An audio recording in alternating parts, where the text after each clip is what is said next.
Song Revolution with John Chisum on the NRT Podcast Network. Hey, Brian, good to be here at Gray Box Studio in Green Hills. Yeah. Today, I've got a little bit of a cold, so if my voice sounds a little freaky, that's what's going on. Yeah, no worries. I'm excited to be here and talking to you about your story. Today, you're going to get interviewed, which is not normal. Kind of flipping the script on me. Flipping the script, yeah. I mean, I've heard your story a bunch of times. We've known each other for a lot of years. So I'm excited to just unpack it and hear more about how we even got here to today, sitting in Gray Box. Yeah. Yes. You know, it's surprising. One of my favorite scriptures, anybody that hangs around me knows, is Ephesians 3:18. And I think it's 18, 19, and 20, where Paul said that God is able to do exceedingly abundantly beyond all that we can ask or even imagine. And there are some other great translations that, expound upon that verse. But, for me to be at this season of my life and look back and realize that God was preparing me over many decades for Nashville Christian songwriters is just astounding and amazing. And I look back and I see that the greatest things in my life, I was not smart enough to ask God for. And so when I think about praying even now and asking God for something I want, it's really hard because I see that He always knew what was best and always knew what was better and would bring greater blessing and anointing and results than I could have imagined. So a lot of my prayer these days is just whatever. God, thank you, whatever, or whatever, thank you. And so the story, what I'd like to do is maybe not just do the sound bites, but maybe unpack a little bit of it. Yeah, I'd love to go deep, go back to the beginning, because we talk a lot about the sound bites. You've been in this thing for a long time, decades of writing music and being in the industry. But let's go back to the beginning. John Chisum, the inception of John Chisum. Well, yeah. I grew up in Memphis, Tennessee, and I did not grow up in a Christian home, but I grew up in a very musical home. And so we didn't really talk about Jesus or God, and we didn't go to church. And I loved my parents, may they rest in peace. But, my dad was a journalist and he was an English professor. And so I grew up around the love of words and reading. Wasn't a great reader as a kid. I'm a great reader now, but he instilled in me a love for words. And my mom and dad were bluegrass musicians. And so Dad played anything with strings on it. He played really super well for an amateur musician. And he played acoustic guitar, claw hammer, banjo. He played fiddle, mandolin. A bouzouki is a big mandolin. Okay. And he had all those instruments. And I grew up listening to everything from Mahler to Flat and Scruggs. And so I grew up in a very eclectic musical background. And my mom played, these are self-taught people, and my mom played keys and harmonica. Wow. And she had a whole collection of harps, and she could just flat wail. And I remember being at a community center in Memphis years ago and watching them, and I got tears listening to my mom just wail on, the green, green grass of home or some bluegrass song, so that was my heritage. But the darker side of my childhood was that I had become addicted to drugs and alcohol and was pretty messed up as a kid. And I remember a number of years back, now our daughter's now 30, but when she was in high school, she started asking me about my childhood, and I started describing it, and she looked at me with these big eyes, and she said, "Oh my God, Daddy, you were an emo goth." So I really was. I mean, it was kind of a depressive childhood, and there was addiction going on, and just things that were really pretty dark and pretty awful. And so when I came to Christ at 18, it was a real gutter to glory kind of salvation experience for me, because I had never totally felt that kind of love. I know my parents loved me and my siblings and all that, but I didn't have that inner experience of being loved by God. and had heard little snippets, but I didn't know the gospel, and I didn't know the experience of being loved by God. And that's what happened. And because I'd never really tried to write songs prior to this, but the first thing I wanted to do when I experienced, I mean, it was a dramatic experience. Yeah, what was that experience? Was it in church? Oh, gosh. No, actually it wasn't. There was a kid named David that I used to get high with all the time. And it turned, I'm being very transparent. Yeah. Suddenly, aren't I? Don't judge me, you guys. It's a long time ago. No sin in my life now. So that's the way Christian life is. It's like you can talk about sin in the past. Yeah, you got to give a disclaimer. Yeah. I'm clean now, but there was a kid named David that I used to get high with, and we were in high school together, and turns out he was just a backslidden Baptist boy, and he got his life right with Jesus and got the youth group praying for his lost friend, John Chisum, and that's why I'm here. They prayed for me, and so I was invited by Dave because I love to sing, and I was actually singing a little quartet at his church every now and then, but mostly school choir and that type thing. But he asked me to go on a youth trip from Memphis to another city, and I didn't know what I was getting into. You had never been in church? I didn't know what it was. I'd never been on a church bus before. I'd never really been in Sunday school or anything like that. And went on this trip, and the very first day, I would have called her elderly then. She's probably in her 40s or 50s.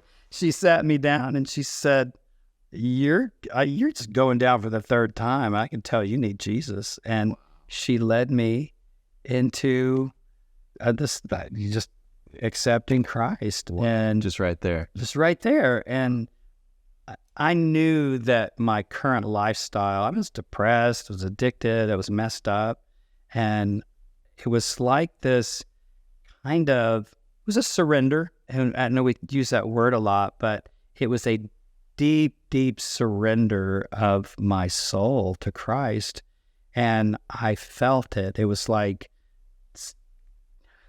such trite phrases like darkness to light. Like it doesn't even adequately sum it up. But it was a literal surrender to Christ in which I just felt flooded with the knowledge of his presence, with a sense of love like I've never felt before. And it was astounding. And it's why I'm still here. Wow. All these years later, I'm still living on that moment. I mean, I've grown in my faith. I've grown in my knowledge of the Bible, of course. I have a master's in worship studies. So, I've had the lifetime now, 50 some odd years of growing in Christ, but it's still based on that. Wow. That's what it's based on. That every song I ever have written or will ever write, that's the bottom line. That's the epicenter. That's just the feeling, right? Yeah, your whole journey with Christ. So that's how that happened. Wow. Do you remember her name? Oh, yeah. Her name was Lynn, and she became my spiritual mother. Wow. And spent the next couple of years just really being discipled by her. And so she deserves a lot of credit for my life and ministry. It's so cool. I know. Man, it's crazy those people in your life that you have such a radical experience with, and it's easy to go later on in life and forget those moments and constantly, now I feel like you're doing that for so many people. You're now a spiritual father of sorts to, a lot of songwriters and a lot of people that are trying to pursue what you've pursued with your life. So it's cool that it stems from that moment. So you're 18, you get saved. What happens next? Well, the first thing I wanted to do was write a song, which is crazy. I'd never really tried to write a lot of songs. I might have written one or two, but suddenly I wanted so badly to write about Jesus and what I felt. And so I started trying, and I played guitar a little bit, and over the next couple of years, really developed a regional ministry around Memphis, singing in different Baptist churches, and would sing it. I had a friend that I would sing with, and we would sing at youth banquets or Valentine banquets or Christmas stuff, whatever. Anywhere there's a microphone. Anywhere where they'd let us, right? Yeah. So did that and just started learning a little more. I was musical and had actually been in a lot of choir and voice lessons early on, but started learning more about constructing songs. And it was still embryonic. It still wasn't a whole lot, but I was writing my little songs. And I sent one. I decided I wanted to send one up here to Nashville. And I will not say who rejected me, but... Did you know that was the thing? Like, were you around people who were writing songs? No, not at all. So you just had this idea that Nashville was a place where you could be heard. Exactly. Okay. And my dad had this vast record collection, and so I would read the liner notes, and I loved everything, Jethro Tull, Emerson, Lake and Palmer, the David Bowie, all those people. But I also liked people like Joni Mitchell and Judy Collins and some of the folk people and some of the people around Nashville. So I would read about it. But by then, Christian music was beginning to be made, and there were different people that were, they're writing the early youth musicals and things like that. But there was a singer who came to my church. I don't want to say it was because I don't want to besmirch her. Sure. But so she sang Sunday morning at my church, and I asked her if she would listen to a song, and she told me she would meet with me at 4:00 that afternoon. She didn't show, and I was so disappointed. Oh, wow. My hopes were so huge, right? Yeah. And I was just devastated, but I decided I'm going to send her and her publishing company that song. Wow. And so, 6 weeks later, I get a rejection letter, and I just swore I'd never do that again. Like, I'm not going to do it, And I burned all her records and just... No, I didn't. She was great. On her picture. She was great. But, ironically, okay, fast forward now, into my career now, what we do at Nashville Christian Songwriters, every time someone submits a song, like to our One Song Challenge or I look at the song and I'm like, they might feel like I felt when I got rejected. I didn't get rejected by her, but when she didn't show, and I felt, you know what I mean? It's like... It's devastating. It is devastating. We put so much of our heart, so much of our desire and dreams for being used by God are in these little songs. And so I try to treat every writer we work with and every song like I felt back then. Yeah. Give it a fair chance, right? Listen to it and hear what they're trying to communicate. And just try not to stomp all over their hearts, Yeah. So... Man. So you didn't take no for an answer in some ways. You kept going, kept pushing through. What happened next after you got that letter? Actually, I gave up. Did you give up? Actually, I gave up. So rewind. Rewind, man. Yeah. I know, I really did. I'm like, okay, screw that. Just like, I'm not made for that rejection, right? Yeah. I'm too sensitive. So I didn't try. And it was a number of years later, that actually probably 6-7 years later, I stayed in ministry and was trying to develop my ministry and leading worship, still writing, music, and yeah, we didn't call it worship back then. Sure. It was song leading, song leader. I'm so old, but anyway, so I kept doing that and developed a little itinerant ministry. There's a lot of granular backstory I'm not going to go into. Sure. We'll kind of stay at the top level here, but wound up traveling for a season, came through Nashville to have a concert, and the pastor said he was praying for a new song leader, and he wanted me to be it. So we had some more dates to finish, so we finished that, my wife and I, and we came here to take the job, and he decided he couldn't hire us. Wow. And we had $40 and no place to live. I mean, we were just living hand to mouth in that season. Yeah. $40, no place to live. My wife, through her tears, just said, can't we stay here and be normal people and live normal lives? Yeah. And so she wound up with a little graphics job, making $100 a week. And I got a paper route, making $60 a week. Wow. And we were couch surfing before that was a term. Yeah. and hanging out, trying to just figure out. I had from a hole in the ground. Yeah. And this would have been November of '83. It was cold and snowy and didn't know anybody. And I remember driving up and down Music Row, praying to God to open up the music business for me. Wow.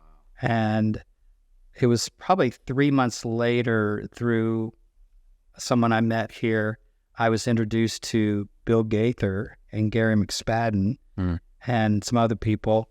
And they listened to some of those little songs that have never seen the light of day now. And they signed me to a publishing contract. Wow. It's laughable now. I mean, you'd never get that now, right? Yeah. This is 84.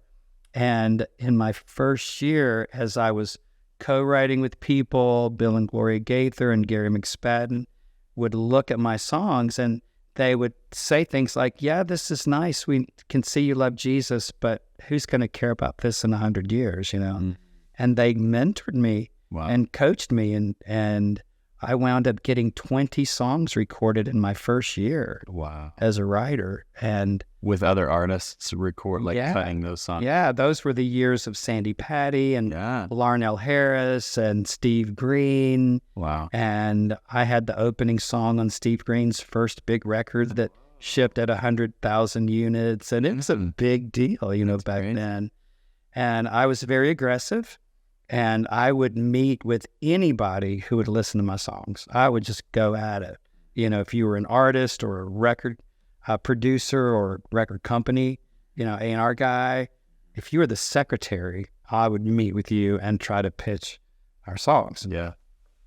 So the Gaithers and the people that ran their publishing company saw how aggressive I was, and so they hired me to be a publisher. Wow. I didn't know what a publisher was. Yeah. It was just ridiculous. There was one year, I was so aggressive that one year at Christmas, I dressed up in an entire Rudolph with a red nose costume. Yeah. And I went up and down Music Row handing out candy to the secretaries. And you know why I did that? Why? Because the secretaries would let me in to see the record company. Exactly. The gatekeepers. Right? They're the gatekeepers. So guess whose calls got in the rest of the next year, right? Oh. Rudolph's got it every time. That's so crazy. I feel like that's something to talk about because so many people, I think even in today's times with the internet and with you can send an email in a matter of seconds, right? Or a text. There was so much that went into the foundation of your career that was hustle, you know, figuring out new ways to do things, connecting with people, not taking no for an answer, like continuing to push through. Do you feel like in today's world, it's easier to just send an email and hope that somebody's going to hear you or think about you rather than like actually hitting the ground and getting your songs out there? Does that make sense? I think that's a great point. And I think that the missing element in so many people's lives right now is authenticity and humanity. And we write our songs trying to get on CCLI instead of writing our songs truly for Jane sitting out there who's a single mom with 3 little kids and she can't quite pay her bills, or, you know, for Bill who's, you know, 71 and his wife just died. And, you know, we're writing so often out of wrong motivations, and we've lost some of that humanity. And that's a little maybe off topic of your question, but I think that we've become digitized people, and we do have just instantaneous ways to you know, I drop an email or drop a text instead of write a thank you note and be real and authentic with people. Right. Yeah, man, I think that's a post on Instagram or, you know, some social media platform and hope that it goes viral or takes off versus like there are actual, like, you were boots on the ground making it happen. Not saying that someone needs to dress up like Rudolph and go to Music Row today. I dare. They might get arrested. I dare. Yeah. But that same work ethic, that same, you know, mindset of this is not a, I'm going to write a bunch of songs, throw them out to the world and one day become famous. Like that's not, obviously the goal is not fame, but there's an actual work ethic to this that I think is what I'm getting at. Is like, I think people are missing that element of like, this is a long game. Like this is we've been in this for decades now. Like, so pick up, you were at the Gaithers, you took over publishing. Yeah, and that's when I just started to learn. Yeah, and you were like in the deep end figuring it out. What was that? Yeah, and you know what? Let me really make a point, kind of right at this moment, because I got signed to that contract, but I did not know how to write well. I had this incredibly huge desire to write, and I had all the inspiration in the world, and I had, all the goosebumps and the feelings about Jesus and, all that. Yep. But I didn't really know the craft of songwriting. And that's what these dear people poured into me. And I have to mention co-writers that I wrote with. Co-writing was huge even way back then, 40 years ago. And the people that I co-wrote with taught me so much. They must have been frustrated at times with me because I didn't know what they knew. Yeah. And I learned, and I was so hungry. I just soaked it in and let them mentor me as well. And by getting all those songs placed in my aggressive relationship building, networking, I was just, it wasn't like I set out with a plan. Sure. That's why I say Ephesians 3:18, man, put that on my tombstone. It's like, I was just doing what I felt I wanted so badly to do. I didn't have this master plan of attacking people with my songs. I was just so in love with Jesus and in love with these songs. Yeah. So would you say now that looking back, that's a desire that he actually placed in your heart? Like that you were so motivated or felt like you didn't have a plan, but would you say that that's actually like, you feel like that was a calling on your life? 100%. Yeah. Yeah. So I was made for this. So I would I would do anything to meet with people. And after that first year, they wanted to hire me as a publisher. And I didn't know what that was. But then I started learning more and more and more. I went from throwing papers at 3 a.m. to working at a publishing company and learning how to coach songwriters. And they would bring writers in, and I was responsible for managing their catalogs. And so I would listen to their songs. Everybody was listening to everybody's songs, right? Mm-hmm. And there was a great synergy there. And I started learning how to bring out of writers their best work. I started understanding what made them tick and what they were stumbling over. And as I was being mentored and growing, I could then look at other people's work and suggest what they could do to make it better. And so I started getting this reputation as kind of a song guy and being able to understand what can make a song better, but also what an audience would appreciate, right? Because that's this tension that I've always lived in as a publisher and as a songwriter is, okay, I have this idea or you have this idea for a song, but how's that going to be received, right? Is that hook, is that title going to really be strong enough to live out in a greater way? And the Gaithers taught me that. And Bill and Gloria, but they would always, ask me, they would challenge me, like, does this title really convey what you think? And is it big enough to hang a whole 3.5 minute experience on? And that just really formed the foundation of everything I even teach today. Wow. So you could throw out some hooks and I could tell you the 1 out of 25 that I think could probably connect with an audience. And so I learned to write and to coach with the audience singing in my ears. Like, how would it really be received? What would they feel?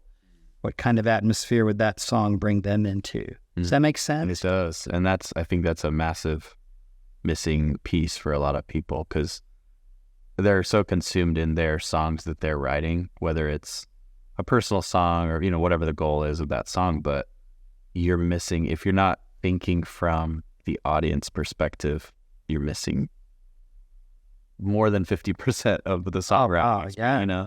So that's you're missing it all. Really? Yeah. Yeah. I mean, you were taught that early on, and now you're teaching that to people. And I think that's an incredible gift. Even what I've experienced you coaching, that's a gift that you have to really see both sides and understand, hey, this is a good idea, this is a bad idea. And then you explain, why it's a bad idea is because it's not going to connect with your audience. Right. So, wow, that's super cool. So it's flipping the script, really. Yeah. And I have personally conducted over 2,600 enrollment calls to our coaching, right? Yeah. We have these great coaching offers, and I've spoken personally with over 2,600 aspiring Christian songwriters, and they all say without a doubt, I just want to use my gifts for God. I just want to get my songs out there. And it's like, well, yeah, that's awesome, but that's all about you. It's all about their gifts and their talents and their abilities. And it's like, it's so back to the question earlier, right? The motivation for this thing. Yeah. It all really comes back to them, at least at the beginning. And it did for me too. And at some point, though, you have to grow in your craft to the point where the script flips to where it's not about, yeah, sure, you're using your gifts and talents for God. That's great. And sure, you're glorifying Jesus. That's great. That's wonderful. That's just kind of like bottom shelf stuff, right? Yeah. As you grow in your craft, you learn to think about their needs, and it becomes more of a true ministry, I believe. Sure. Yeah. At least that's the pure version. That's the the version I love about that is let's serve people with our writing, and we benefit, and we love doing it because it's fun and all that, but it's really about those songs that can have a long shelf life. Yep. Yes. Wow. And you have to learn the fundamentals and the basics. Like you said, there's a period where it is about you because you're learning how to do it. And then when that flips, you can understand how a song can impact someone. Exactly. And then you can start to feel that and understand that and learn that. Like, now I can judge my own ideas better, or I can, in a co-writing session, I can help navigate or, decide what's going to actually connect with people. Exactly. Man, so let's, jump into publishing. You did that for how long with the Gaithers? Since before Derek, forever. I was with the Gaithers for 7 years total. Yeah. And I grew up to become vice president of publishing for Star Song Media, which was a Gaither-owned company. Okay. And I managed about 12 songwriters for them over that period, and I was continuing to write and had some significant songs recorded, like Steve Green's For God and God Alone album, that opening song.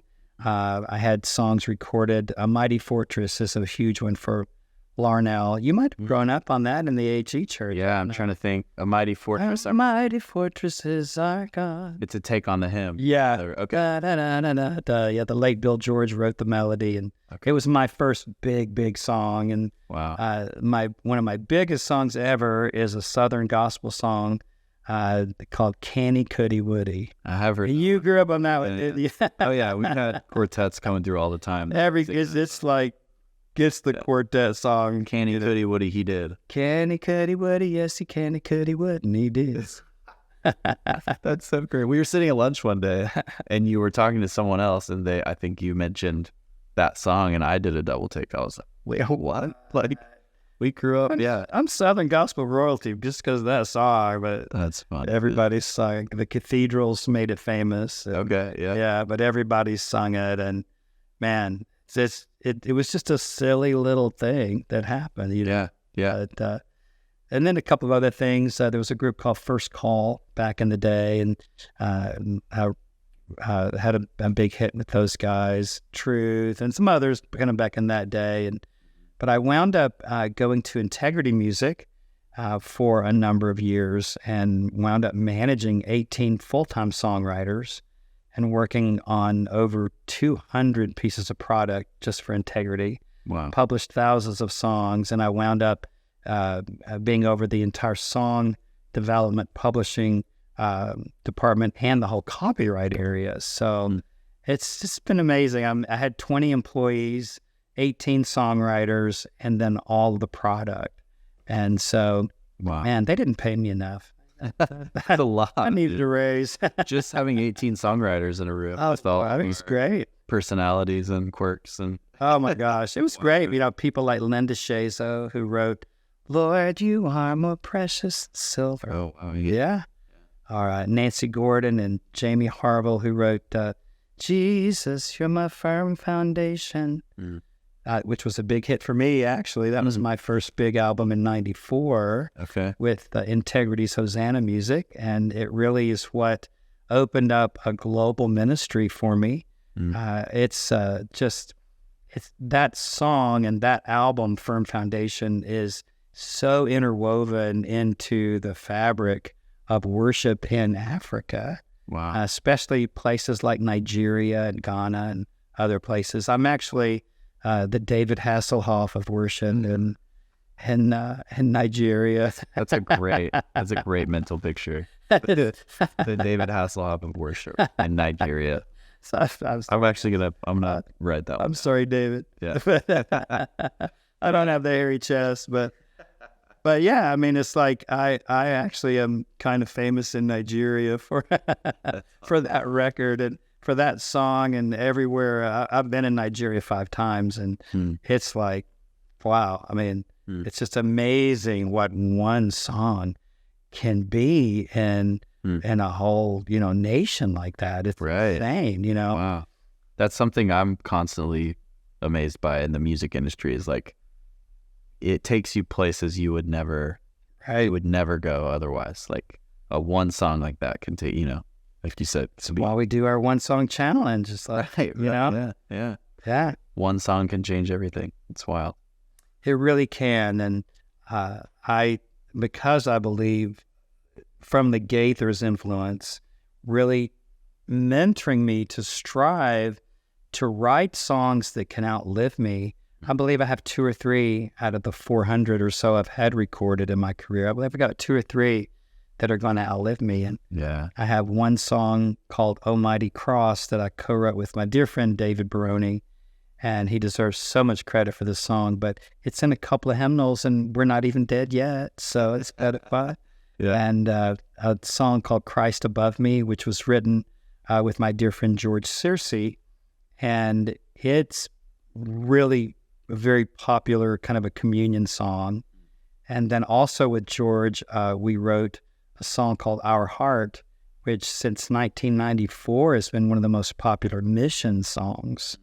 So we have a song about the cross, we have a song about the presence of Christ, and a song about missions or evangelism. So, when I think about the big topics, in our faith and what we write about, it's just kind of interesting. So I think 3 or 4, there might be one more, but, I think a lot of what I want to see happen with the clients we work with at Nashville Christian Songwriters, and the reason we do the kind of programs and coaching that we do, is to help anyone who feels this deep calling to level up to writing songs that can outlive them, to have some standards. You think about Fanny Crosby and "This Is My Story, This Is My Song," and so many others. She wrote over 9,000 hymns, right? She didn't write the music, but she wrote all these lyrics, right? Yeah. To think of the body of work that's in a Fanny Crosby or some of these other great hymn writers, Thomas Chisum, not spelled like mine, but he wrote "Great Is Thy Faithfulness." It's like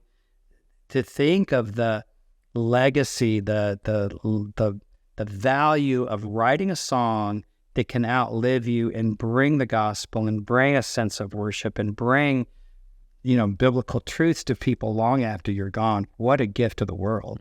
And so to feel like I'm in that line where at least one song maybe, has had the chance to outlive me, that's powerful. So that's the kind of thing I try to pass on in all of our coaching, is like, you can do this too. If you're called to this, you have to become prolific.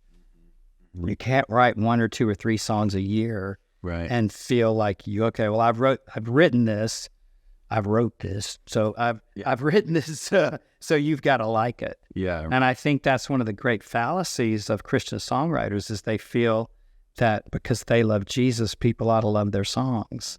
And guess what? It doesn't work that way. So I'm very, very grateful that Bill and Gloria and Gary and other people that they took the time and they loved God and me enough to pour that into me. And so that's what we try to pass on.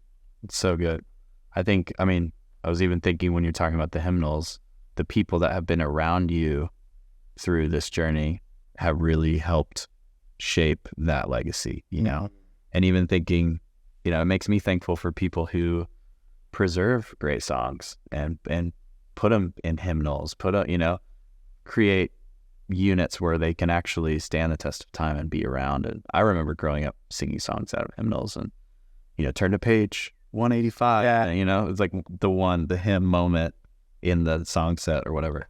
But I'm thankful for that because that legacy lives on. You know, hymnals are all around the world. But anyways, the thought of people coming around you to help, you know, the team that supported your songwriting, I think is very important. Because if you're writing one or two songs and hoping that that's going to carry you throughout your career, good luck. That's not really the way it works, right? You got to have a team of people around you, and what you've created. We could maybe go into this to kind of wrap it up, is talking about coming from publishing and your background into what you're doing now with Nashville Christian Songwriters. You're essentially creating that team that didn't exist before for writers to come in and be heard and have support and know what the steps are to even getting their songs out there and creating the legacy you're talking about. So maybe talk about that a little bit, what you're doing now with NCS. And well, when I started Nashville Christian Songwriters 8 years ago, it really was out of a real desire to pass on what I've learned. You know, I'm coming to that point where I can either accept aging and mortality or not. It's like, okay, we can just, you know, be young forever, but I still feel 25 inside. But I started looking back, and actually I was getting coaching for my career because I found myself in between church ministry that I had been in for a long time and not knowing what was next. I was in this kind of liminal space where, you know, I'm stepping over a threshold, but I don't know what's on the other side of that threshold. I knew that one season had come to an end, but I didn't really totally know what the next season was. So I was getting some coaching. Just, you know, I believe in coaching. I have a coach now. I keep a coach, or maybe several of them. And I are one, but I also, you know, have one or more. And the guy I was talking with, wonderful man here in Nashville, he's like, you are being so selfish to not pass on what you know about songwriting and publishing, because the music business had changed. It just didn't seem like the thing that, you know, I had been in years ago. And he just really kind of kicked my butt about passing on what I knew. yeah, And honestly, Brian, I didn't know what I knew. I did not know what I knew. And he was recognizing it because I would tell him everything I'd done and been part of, and I didn't know what I knew. And I was unconsciously competent. And he said, you have got to share this. And so I started looking for a way to do that. I came across the URL, NashvilleChristianSongwriters.com. Could not believe it was available for $13.99. And so I started just trying to gather what I knew and find a way to share it. And so it started off just teaching songwriting only. And now 8 years later, at this point, we're 8 full years into this thing, we have, by momentum and just the sheer wave of what's going on, we've had to become a full-on music company, you know, where we actually offer everything from free resources, lots of podcasts like this one, of course, and we have 3 different coaching offers at this point, but we also have a production company. We're a publisher now, and we are starting our own collective to where we're sharing the music that we're creating. So we've actually been kind of, I don't say shoved by God, but kind of pushed into this thing where we are we're rising. God is allowing us to rise to meet the need of aspiring Christian songwriters and artists.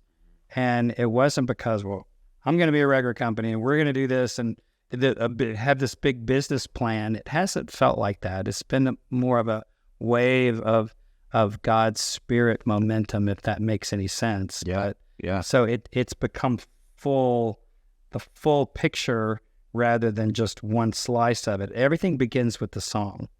If you don't have a song worth copywriting, don't go copyright it. If it's not something that's worth taking out there, we're floating in a sea of mediocrity, because Spotify, this is probably an old stat now, but the last time I checked, they were releasing 60,000 songs a day.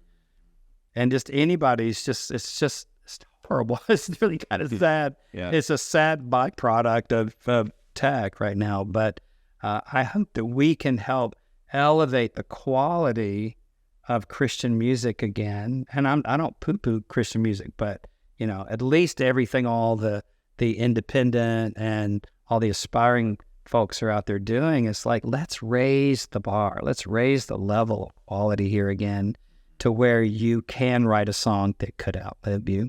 Totally. I don't think I answered your question, did I? That was great. I don't remember. I don't remember what my question was. I think I totally I just answered the question I wanted to answer. I was paying attention to you. But, that's great. No, but it is amazing to look back on 8 years, and it's amazing to look back on 40 years and even beyond that, to see that each decade built on the other, traveling all over the world, many, many parts, working in all kinds of churches, every stripe you can imagine, and now being able to work with all kinds of songwriters, red and yellow, black and white. Yeah. They're precious. And the people that have come around in CS have really brought it to life too, right? Yeah, absolutely. You stepped out to offer what you know, and then it's grown into a community of people that are just awesome. Like some of the calls we get to be on and like the workshops and things like that, just seeing these people who, because you stepped out, you've given them the opportunity to kind of pull the curtain back a little bit and be like, hey, this is how it works in Nashville. This is my experience, but also this is how it's working in 2023 or right. the current era. But I've seen that, and I've seen people's response to that, and it's always just overwhelming that they would have the opportunity for someone who cares to hear their song and to validate, to teach and to train and to help encourage. We have some brilliant songwriters that come through, and we'll hear a song, even you and I will hear a song and be like, whoa, this is awesome. Like absolutely. And we hear someone, we're like, whoa, this is not awesome. This needs some help. We can, encourage and train. And so it's, I've loved watching just we've known each other for 7 years, and 7 years? Yeah. I went on 8. So it's just been cool to see this thing grow, and now to the point where you are a full service music company, kind of the same, as you walked down Music Row 40 years ago, praying in those moments. It's like, that's coming full circle now. Amazing. To see this come to life. So, I'm just thankful to be a part, thankful to be around. I've learned so much from you, encouraged by what you're doing and your story. And maybe we'll just wrap up by sharing a few, unless you have any words of wisdom that you want to jump into, but sharing a few things that NCS does to help songwriters. What are the offerings? What are the programs? What are we working on these days? Well, our mission statement is to empower Christian songwriters worldwide. And over these 8 years, with 2 video courses that we offer through all the podcasts, at this point of this recording, we're at almost 180 episodes, which is crazy. 175,000 downloads last I checked, and I don't think that counts all the people that watch that don't download. So who knows, the power of this whole thing. We've had what we call the NCS Pro Song Mastery Program for 7 full years now. The first year I didn't know my head from a hole in the ground, so I was just trying to figure it out. But that second year we started offering an 8-week online coaching experience that at this point over 350-ish people have gone through. And it is a baptism and immersion in the craft of songwriting. And anybody listening to this, if you're called, if you know, or you whatever you can call a calling, you've got all the inspiration you need. You've got all the Jesus you're going to get, right? But what you don't have is the craft. And so that's what we bring to that, And so that's that 8-week online coaching. We do that in group. And then we also do one-on-one coaching. That's that same program, an 8-week, but it's just one-on-one. We've just recently launched an artist development program, which is very, very exciting. And that's starting to pick up. And that program is really for people who really want to be a traveling, touring, making records, go at it. And no matter what genre. We're working right now with a bluegrass artist, which is exciting. We're working with a CCM artist. We're working with a group of young Presbyterian interns who are creating a whole new stream of worship music that's biblically rich and solid and yet contemporary in music. And so that artist development program is really intended to give an aspiring independent artist everything they need to launch their career, their ministry. And, we're living in a funny day, and because of technology, you don't need a record company any longer. You can build your audience, you can build your platform, you can really have everything you need. So what we're doing with the NCS Artist Development Program is we're your record label in a box. And so we bring the A&R function, we bring the songwriting function, the production, we bring the social media development. We bring everything that a record label would bring. We coach you through a 90-day program where you get all of that in place and you know what you're doing. So it's really exciting. So exciting. Yeah. And then the last piece of that we're in the process of developing right now, which we're calling the NCS Writers Collective, because we have so many people and so many amazing songs now that we're becoming an outlet, a resource for promoting, marketing those songs. So it's feasible that you could start with NCS with our podcast and go all the way through to our Writers Collective. Right. Your whole career, your whole ministry. Right. I don't think I've ever said it like that, but it is feasible that you could start here and wind up with the ministry that you dream of having. That's amazing. That's kind of blowing me away. I had to pause for a moment. I'm getting high on that. Yeah. That's not with David. Not with David. No, that's usually, I got a little rush when I said that. No, I love that. I love that whether you're a songwriter who wants to stay a songwriter and just be behind the scenes and, be great at your craft, but not really ever hit the stage. There's a place for people like that. But there's also this path where if you're writing songs and you want to be the one that takes them to the world, there's a place for that. And there's a team that could come around you and support you. And if you're just getting started and you have no idea how to do this thing, but you have a desire, you have that call that you felt at 18 to do it, there are free resources and tons of, you have interviews with anyone that you can think of in the Christian music world, over those 180 episodes that you mentioned. So this is awesome, man. Thank you for sharing and going way back to the early days all the way up until now. Thanks, Brian. Glad to have you on the team, man. Yeah. Hey, thanks for joining us on the show today. I hope that you'll jump over to NashvilleChristianSongwriters.com and check out all the resources there to encourage you in your own songwriting. And if you like what we're doing, why not share this episode out on your socials? You can find the link in the show notes. We'll see you next time.